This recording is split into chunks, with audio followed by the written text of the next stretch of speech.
வணக்கம். இன்றைக்கி நம்ம பார்க்க போகிற சமையல் அருமையான ரொம்ப சிம்பிளாக பண்ணக்கூடிய அதே சமயம் ரொம்ப டேஸ்டியான ஒரு குருமா ரெசிபி தான் பார்க்க போகிறோம்.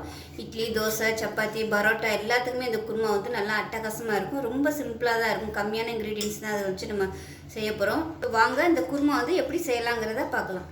ஒரு கடாயை எடுத்துக்கலாம். கேஸ் ஆன் பண்ணிவிட்டு இது தேவையான அளவுக்கு எண்ணெய் சேர்த்துக்கலாம். எண்ணெய் சூடானதும் ஒரு கைப்பிடி அளவுக்கு சின்ன வெங்காயம் உரிச்சதை சேர்த்துக்கலாம். இந்த எண்ணெயில் வெங்காயம் வந்து நல்லா வதக்கணும். நல்லா அந்த தோல் வந்து நல்லா அப்படியே சுருங்கி வர அளவுக்கு நல்லா வதக்கணும். நல்லா வதக்கினா தான் இந்த குருமா வந்து நல்லா டேஸ்ட்டாக இருக்கும். இப்போ வெங்காயம் வதங்கிட்டு இருக்கையிலே ஒரு ஏலக்காய் சேர்த்துக்கலாம். சின்னதாக ஒரு துண்டு பட்டை, 2 கிராம்பு சேர்த்துக்கலாம். இதுலேயும் சேர்த்து வதக்கலாம். அப்படி இல்லைன்னா தாளிக்கும் போது நீங்கள் கரம் மசாலா யூஸ் பண்ணிக்கலாம். எது விருப்பமோ நீங்கள் செஞ்சுக்கலாம்.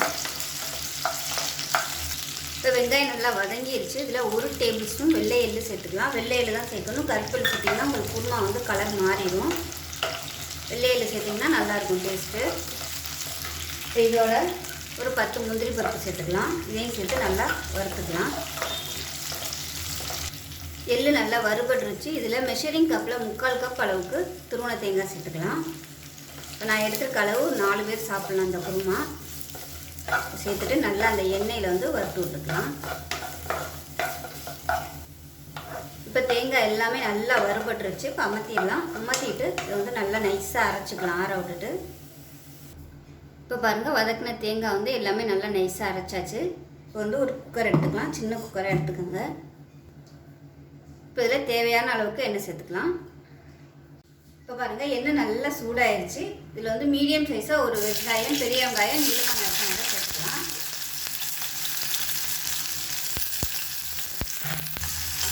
வெங்காயம் நல்லா வதங்கணும். இந்த மாதிரி எப்போயுமே சின்ன குக்கர் யூஸ் பண்ணல, நீங்கள் சின்ன பர்னரில் யூஸ் பண்ணுங்கள். நான் வீடியோக்காக இந்த பெரிய பர்னரில் வச்சுருக்கேன். அப்போ தான் உங்களுக்கு வந்து அந்த தீ கரெக்டாக அதில் சாரும். சின்ன குக்கராக இருக்கிறதுனால பெரிய பர்னரில் வச்சோம்னா சீக்கிரமாகவே சூடு ஏறிடும். வெங்காயம்லாம் வந்து சரியாக வதங்காது, அதிகமாக தீஞ்சு போயிடும். அதனால் எப்பவுமே சின்ன பர்னரில் யூஸ் பண்ணிங்கன்னா இந்த குக்கருக்கு ஏற்ற பர்னர் வந்து அதுதான்.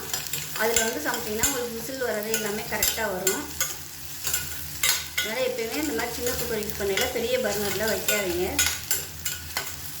சாதம் அந்த மாதிரிலாம் வச்சிங்கன்னா கூட விசில் டக்குன்னு வந்துடும். சாதம் வந்து வேகாது, அரிசி வந்து வேகாது, அந்த மாதிரி பிரச்சனை வரும். அதனால் சின்ன பர்னரில் வச்சிங்கன்னா உங்களுக்கு கரெக்டாக வரும். இதில் வந்து உப்பு சேர்த்துக்கலாம். நீங்கள் வந்து பெரிய பர்னர் தான் யூஸ் பண்ண முடியுது அப்படின்னு நினச்சிங்கன்னா சிம்மில் வச்சுக்கோங்க. அடுப்பு எவ்வளோ தூரம் குறைக்க முடியுமோ குறைச்சி வச்சுக்கோங்க. இப்போ பார்த்தீங்கன்னா நான் வந்து நல்லா குறைச்சி தான் வச்சுருக்கேன். பாருங்கள், இந்தளவுக்கு நல்லா குறைச்சி வச்சுக்கிட்டிங்கன்னா தான் உங்களுக்கு வந்து கரெக்டாக வரும்.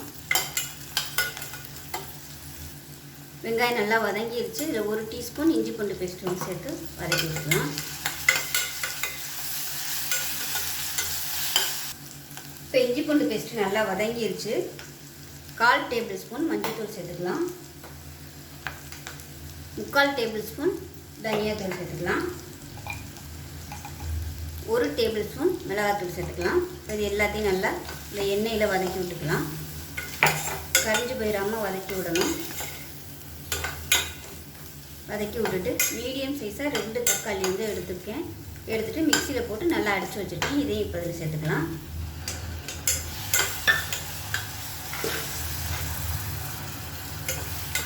சேர்த்துட்டு இப்போ நல்லா வதக்கி விட்டுக்கலாம். நல்லா எண்ணெய் பிரிஞ்சு தொக்கு மாதிரி வரணும். அதுக்கப்புறமா தான் நம்ம அரைச்சி வச்சுருக்க தேங்காய் பேஸ்ட் வந்து சேர்க்கணும். இப்போ பார்த்திங்கன்னா தக்காளி நல்லா வதங்கிடுச்சு. நம்ம அரைச்சி வச்ச பேஸ்ட் வந்து சேர்த்துக்கலாம். சேர்த்துட்டு இதையும் ஒரு 2 நிமிஷம் வதக்கி விட்டுக்கலாம். இப்போ தேங்காய் அரைச்சி ஊற்றி நல்லா கொதிக்க ஆரம்பிச்சிருச்சு. இந்த ஸ்டேஜில் தண்ணி சேர்த்துக்கலாம். திக்னஸ் வந்து எவ்வளோ தேவையோ அதுக்கு தகுந்த மாதிரி தண்ணி சேர்த்துக்கோங்க. தண்ணி சேர்க்கும்போது நல்லா சூடு பண்ணிவிட்டு சேர்த்துக்கோங்க. நான் வந்து இந்த அளவுக்கு வச்சுருக்கேன். இதுக்கு மேலே வேணும்னா நீங்கள் தண்ணி வந்து எக்ஸ்ட்ரா ஊற்றிக்கோங்க. இது வந்து மூடி வச்சிடலாம். உப்பெல்லாம் செக் பண்ணி பார்த்துட்டு பத்தலைன்னா உப்பு சேர்த்துக்கலாம். உப்பு கொஞ்சமாக சேர்த்துக்கலாம். இப்போ இது கொதிக்க ஆரம்பிச்சிருச்சு. கொத்தமல்லியில் சேர்த்துக்கலாம். இப்போ இதை மூடி வச்சுட்டு நல்லா ஒரு 3 விசில் விட்டுட்டு ஸ்டீம் போனதுக்கப்புறம் பார்க்கலாம். இப்போ இதை வந்து நான் சின்ன பர்னருக்கு மாற்றிடுவேன். நம்மளோட குருமா எப்படி இருக்குன்னு பார்க்கலாம்.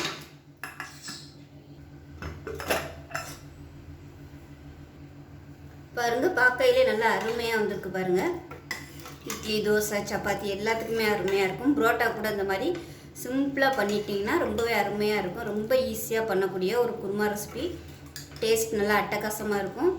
இது மாதிரி குருமா வச்சிங்கன்னா எவ்வளோ இட்லி சாப்பிட்டாலும் பத்தாது, சாப்பிட்டுட்டே இருக்கலாம். அவ்வளோ அருமையாக இருக்கும். செஞ்சு பாருங்கள். செஞ்சு பார்த்துட்டு எப்படி வந்துச்சுங்கிறத சொல்லுங்கள்.